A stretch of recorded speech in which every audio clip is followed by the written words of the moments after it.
শ্বশুরবাড়িতে আসার পরে সবাই বলতেছিল যে একটু ভিন্ন স্বাদের কিছু করে খাওয়াও। তো ভাবলাম দেশি মুরগির ডিম দিয়ে একটি ডিম চপের রেসিপি তৈরি করে সবাইকে খাওয়াবো। আর এই ডিম চপের রেসিপি খাওয়ার পরে সবাই অনেক প্রশংসা করতেছিল, বলতেছিল অনেক মজা হয়েছে খেতে।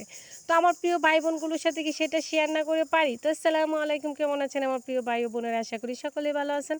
আলহামদুলিল্লাহ আমিও ভালো আছি। এখানে আমি তেলাকুচুর পাতা নিয়েছি কুচি কুচি করে কেটে, তারপর বেশ কিছু পেঁয়াজ নিয়েছি আর কাঁচামরিচ কুচি করে কেটে দিয়েছি। এখানে আমি 3 চামচ বেসনের গুঁড়ো নিয়েছি হাফ চামচ হলুদের গুঁড়ো, হাফ চামচ জিরের গুঁড়ো, পরিমাণ মতো লবণ দিয়েছি, হাফ চামচ রসুন বাটা, হাফ চামচ আদা বাটা।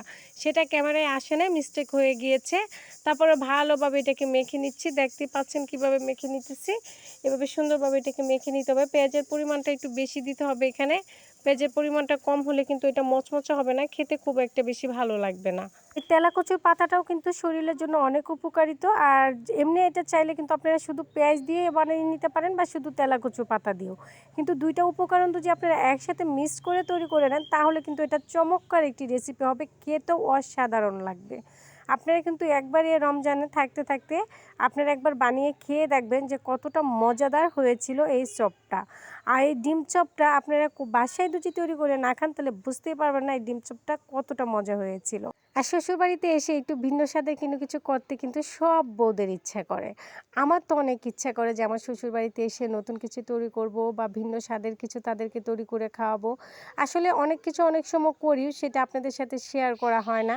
দেখা যায় সন্ধ্যা হয়ে যায় আর ওরকম লাইটিংয়ের ব্যবস্থা নেই, সেজন্য হয়তো অনেক সময় শেয়ার করা হয় না আপনাদের সাথে। তো আপনারা যারা ভিন্ন স্বাদের কিছু তৈরি করতে চান তারা কিন্তু এবারে রমজানে এই ডিম চপটা বানিয়ে শ্বশুরবাড়ির লোকজনদেরকে খাওয়াতে পারেন। আশা করি তাদের অনেক পছন্দ হবে বা ভালো লাগবে। আর ডিম চপটা খেতে কিন্তু সত্যি অনেক মজা হয়েছিল। আর দেখতেও দেখেন ডিম চপটা অনেক সুন্দর লাগতেছে। এটা যেরকম সুন্দর লাগতেছিল দেখতে, এটা খেতেও ঠিক এতটাই মচমচা হয়েছিল আর অনেক স্বাদ হয়েছিল। তো এই পর্যন্তই ছিল আমার আজকের এই ভিডিওটা। যদি আপনাদের ভালো লেগে থাকে তো অবশ্যই একটি লাইক করবেন, কমেন্ট করবেন আর একটু বেশি বেশি করে শেয়ার করে দিবেন। আর যারা ইউটিউব থেকে দেখছেন তারা আমার চ্যানেলটিকে সাবস্ক্রাইব করে রাখবেন, পাশে থাকা বেল আইকনটাকে ক্লিক করে দিবেন যাতে আমার নতুন যে কোনো ভিডিও আপলোড হওয়ার সঙ্গে সঙ্গে তার নোটিফিকেশন আপনাদের কাছে চলে আসে। আল্লাহ হাফেজ।